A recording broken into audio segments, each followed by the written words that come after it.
స్వరోగ నివారిణి శీతాకాలంలో విరివిగా లభించే సింగాడ దుంపలు చూడడానికి నల్లని బొగ్గుల్లా కనిపిస్తాయి. లోపల మాత్రం తెల్లగా ఉంటుంది.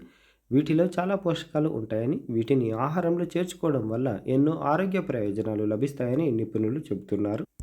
సింగాడాలు తీపి, వగరు కలగలిసిన రుచిలో క్రంచీగా ఉంటాయి. వీటిని ఉడికించుకొని లేదా కాల్చుకొని తినవచ్చు. సలాడ్స్, సూప్స్, శాండ్విచ్లలో వినియోగించుకోవచ్చు. వీటిని ఎండబెట్టి పిండి చేసి దానితో రొట్టెలు, లడ్డులు, కడియ లాంటివి కూడా కూరలు తయారు చేసుకోవచ్చు. సింగాడా పిండిని పూజలు, ఉపవాసాలప్పుడు ఎక్కువగా ఉపయోగిస్తుంటారు. సింగాడాలో పీచు పదార్థాలు అధికం, ఫైబర్ ఎక్కువ ఉంటుంది. ఇవి జీర్ణక్రియను వేగవంతం చేసి చలికాలంలో ఎక్కువగా ఏర్పడే మలబద్ధకం సమస్యను నివారిస్తాయి. వీటిలోని calcium, potassium, manganese, zinc, copper లాంటి మినరల్స్ ఎముకలు, దంతాలను బలోపేతం చేస్తాయి. శరీరంలో రక్త ప్రసరణ వేగాన్ని నియంత్రించి గుండె ఆరోగ్యంగా పనిచేసేందుకు తోడ్పడతాయి.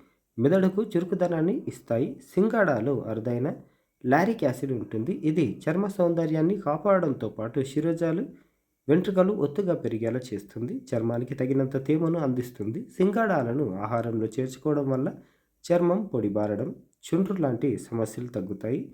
శరీరంలో పేర్కొన్న టాక్సిన్లు బయటికి పోతాయి. కాలేయం ఆరోగ్యంగా ఉంటుంది. సింగాడాలో బి, సి, ఈ, కే విటమిన్లతో పాటు యాంటీ ఆక్సిడెంట్లు సమృద్ధిగా ఉంటాయి. ఇవి రోగనిరోధక శక్తిని పెంచడంతో పాటు శరీరానికి పోషణను అందిస్తాయి. కొవ్వులు, క్యాలరీలు నామమాత్రంగా ఉంటాయి. దీని గ్లైసెమిక్ ఇండెక్స్ కూడా చాలా తక్కువ. మధుమేహం, డయాబెటీస్ ఉన్న వారికి కూడా ప్రయోజనకరంగా ఉంటుంది.